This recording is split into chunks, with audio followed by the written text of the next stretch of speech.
ওম শান্তি। অযোধ্যা ভ্রমণ শেষে আমরা এবার এগিয়ে চলেছি প্রয়াগরাজের দিকে। প্রায় 3-3.5 ঘন্টার পথ। বিকেলবেলায় আমরা প্রয়াগরাজে পৌঁছে গিয়েছিলাম। তবে প্রথমে এই বিশাল মেলা প্রাঙ্গণে বেশ খানিকক্ষণ আমরা এদিক ওদিক ঘুরে বেরিয়েছি। সঠিক ঠিকানায় পৌঁছাতেই পারিনি। প্রথমে আমাদের ঠিকানা ছিল মেলা প্রাঙ্গণের সেক্টর 7-এর ব্রহ্মাকুমারীর স্বর্ণিম ভারত জ্ঞানকুম্ভে। আসলে মেলা প্রাঙ্গণে সবই অস্থায়ী রাস্তা, অস্থায়ী তাঁবুটা নিয়ে থাকার ব্যবস্থা। কখনো কখনো গুগল ম্যাপটাও আর ঠিকঠাক কাজ করছিল না। ওখানে ব্রহ্মাকুমারীর ভাইদের ফোন করে রাস্তার ট্রাফিক পুলিশদের জিজ্ঞাসাবাদ করে অবশেষে 7টা-7:30 নাগাদ আমরা পৌঁছেছিলাম আমাদের ঠিকানায়। আগামী 3 দিনের থাকা খাওয়ার ব্যবস্থাটা আমাদের এখানেই ছিল। 2 দিন আমরা সেবার কাজেও নিযুক্ত ছিলাম, তাই পৌঁছে প্রথমে অফিসিয়াল কাজটা সেরে নিয়েছিলাম। অফিস থেকে আমাদের 5 জনকেই আই কার্ড দেওয়া হয়েছিল।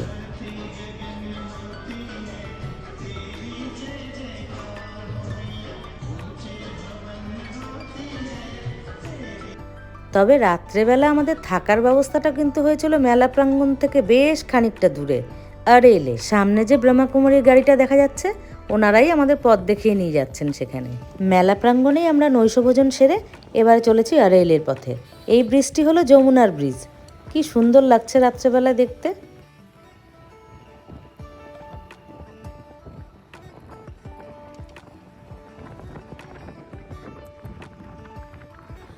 বলা চলে প্রয়াগরাজে মহাকুম্ভ মেলায় এসে এই সকাল বিকালে এই একবার করে যাওয়া আসাটাই আমাদের কাছে একটা বড় কাজ ছিল।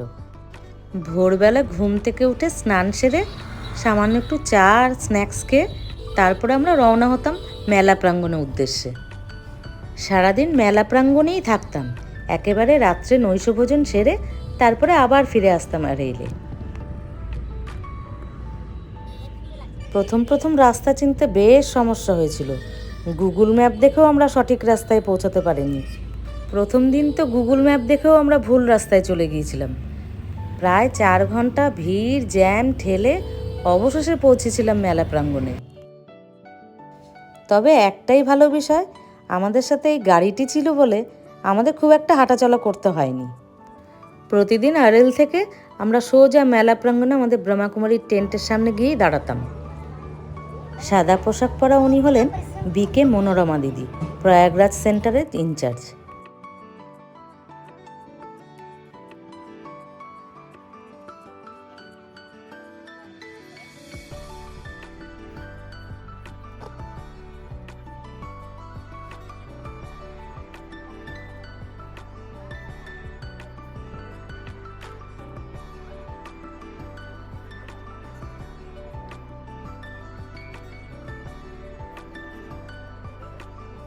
মাত্র 2 দিনের জন্য আমরা এখানে সেবা করার সুযোগ পেয়েছিলাম।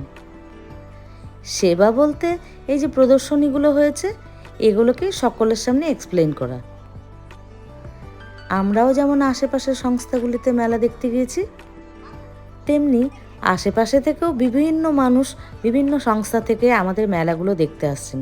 ইভেন স্থানীয় মানুষরাও এসছেন। ওনাদের অনেক রকম জিজ্ঞাসা, আর আমাদের সেবা ছিল এই ব্রহ্মাকুমারীর থটগুলোকেই ওনাদের সুন্দরভাবে এক্সপ্লেন করা। এই সুবাদে কত অপরিচিত মানুষের সাথে যে আলাপ হলো।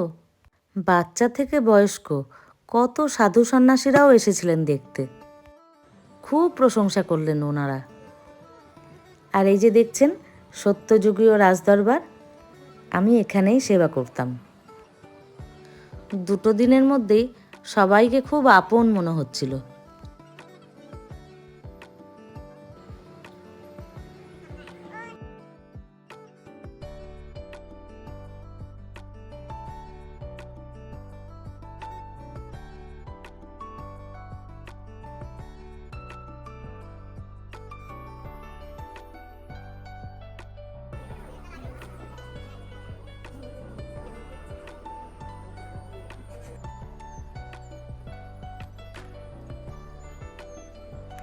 এটি হলো উত্তরপ্রদেশ ট্যুরিজমের ড্রোন শো।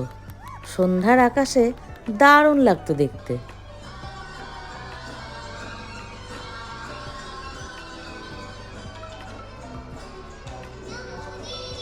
এটি হলো অষ্টদৈব শক্তির একটি পালা।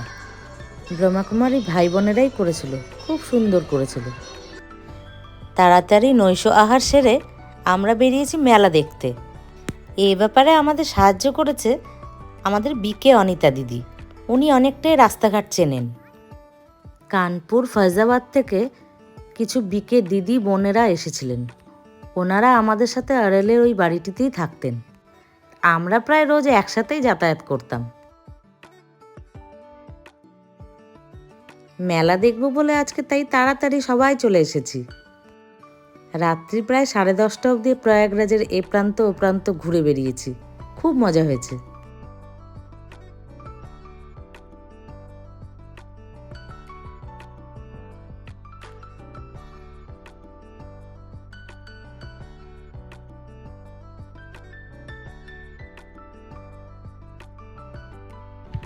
এটি হলো আড়েলের যমুনা ঘাট। আর ওই যে দূরের আলোর সারিগুলো দেখা যাচ্ছে, ওটি হলো ত্রিবেণী সঙ্গম। নৌকো করে যেতে হয় ওখানে। এখন অনেক রাত হয়ে গিয়েছে, এখন বাড়ি ফিরতে হবে। ভোরবেলা আবার এখানেই আসবো স্নান করতে। ভোরবেলার এই অপরূপ সূর্য উদয় কি সুন্দর দেখাচ্ছে চারিদিকটা।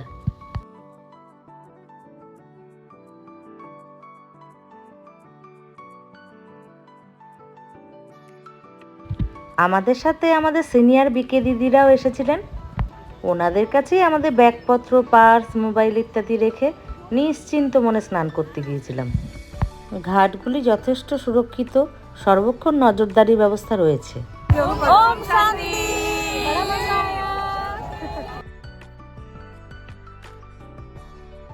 স্নান সেরে আবার মেলা প্রাঙ্গণের উদ্দেশ্যে রওনা হওয়া। ওখানে পৌঁছে তাড়াতাড়ি জলযোগ সেরে আজ সারা দিন আশেপাশে মেলা প্রাঙ্গণগুলো ঘুরে বেরিয়েছি। এত বড় মেলা চত্বর, 2-3 দিনে এই মেলা দেখে শেষ করা যাবে না। বিভিন্ন প্রদেশ থেকে বিভিন্ন প্রতিষ্ঠান, স্বেচ্ছাসেবী সংস্থা, ধর্মীয় সংস্থা ওনাদের নিজ নিজ থিম নিয়ে প্রদর্শনীর ব্যবস্থা করেছেন। সেগুলি এক একটি ভালো করে দেখতে গেলে অনেক সময় লাগে। কত মানুষের ভিড়! সত্যি এক অদ্ভুত মিলন মেলা। পাশে যে লাইনটি দেখছেন, ওখানে বিনামূল্যে চা বিস্কুট খাওয়ানো হচ্ছে। এরকম অনেক সংস্থা রয়েছে যারা বিনামূল্যে খাওয়ার বিতরণ করছেন।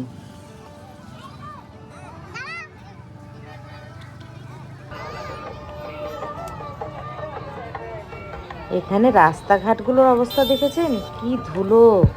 সব অস্থায়ী রাস্তা, টিন শীট পাতা। এই ধুলো নিবারণের জন্য মাঝে মধ্যে আবার জল ছিটানো হচ্ছে, তাতে আরও কাদাময় অবস্থা।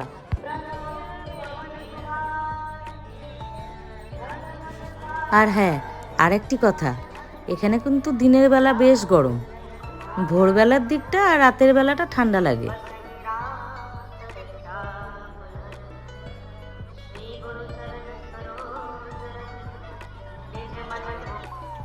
মেলা চত্বরে পানীয় জলের ব্যবস্থা, শৌচালয়ের ব্যবস্থাও রয়েছে। যদিও কোটি কোটি মানুষের ভিড়ে সেগুলোর কি দশা সে তো অনুমান করাই যাচ্ছে।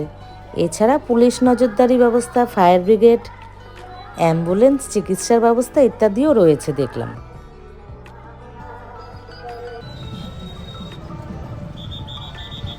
এত এত মানুষের ভিড়, ধুলো কাদা মাখা পথ, ওর মধ্যেই মেলা দেখতে আমার কিন্তু খুব ভালো লাগছিল। এক অদ্ভুত অনুভূতি, যা ভাষায় প্রকাশ করা যায় না। শাহী স্নানের 2-3 দিন আগের থেকেই মেলা চত্বরে কিন্তু গাড়ি প্রবেশ করতে দেওয়া হয় না। মেলা চত্বরের বাইরে গাড়ি পার্কিং করে পায়ে হেঁটেই মেলাটা দেখতে হবে। তবে শাহী স্নানের আগের দিন থেকে সেটাও সম্ভব নয়। কতখানি পথ হাঁটতে হবে সেটি কিন্তু আগের থেকে বলা যাবে না।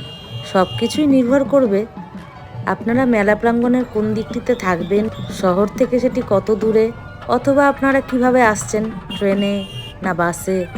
আর মহাকুম্ভ স্নানের জন্য অনেকে গঙ্গার ঘাটেই স্নান সারছেন, অনেকে যমুনার ঘাটে। আবার পার হেড 700, 800, 1000, 1200 টাকা দিয়ে নৌকো রিজার্ভ করেও ত্রিবেণী সঙ্গমে যেয়ে স্নান সারছেন।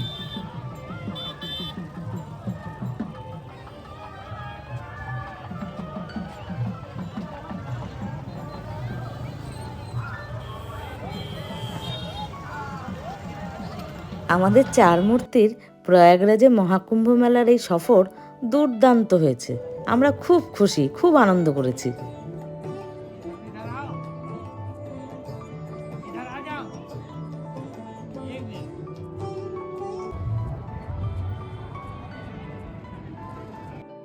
প্রিয় বিকে মনোরমা দিদির কাছ থেকে সওগাত নিয়ে এবার বিদায় নেবার পালা। সত্যি কথা বলতে বিদায় নিতে একদম ইচ্ছে করছিল না, মনে হচ্ছিল আরও কিছুদিন থাকি। প্রয়াগরাজে মহাকুম্ভ মেলার এই অনুভূতি আমার আজীবন স্মৃতির মণিকোঠায় রয়ে যাবে। দেখুন রাস্তার পরিস্থিতি, এত রাতেও ঠান্ডার মধ্যে মানুষ রাস্তাঘাটেই শুয়ে বসে রয়েছেন। এখন আমরা যাচ্ছি আড়াইলের পথে। রাতটা আড়াইলের ওই বাড়িটিতে থেকে পরদিন সকালবেলা স্নান ধান করে সামান্য একটু জলযোগ সেরে রওনা হব বাড়ি ফেরার পথে। প্রয়াগরাজে মহাকুম্ভ মেলার অনেক স্মৃতি, অনেক ফটো ভিডিও তুলেছি, ওখান থেকেই কাটছাট করে আপনাদের শেয়ার করলাম। না হলে তো বোধহয় 1-1.5 ঘন্টা হয়ে যেত এই ভিডিওটি। এনিওয়ে, আজকের এই ভিডিওটি আপনাদের কেমন লেগেছে অবশ্যই জানাবেন। সবাই খুব ভালো থাকবেন, সুস্থ থাকবেন। দেখা হবে পরবর্তী একটি ভিডিও নিয়ে। ততক্ষণের জন্য টাটা। ওম শান্তি।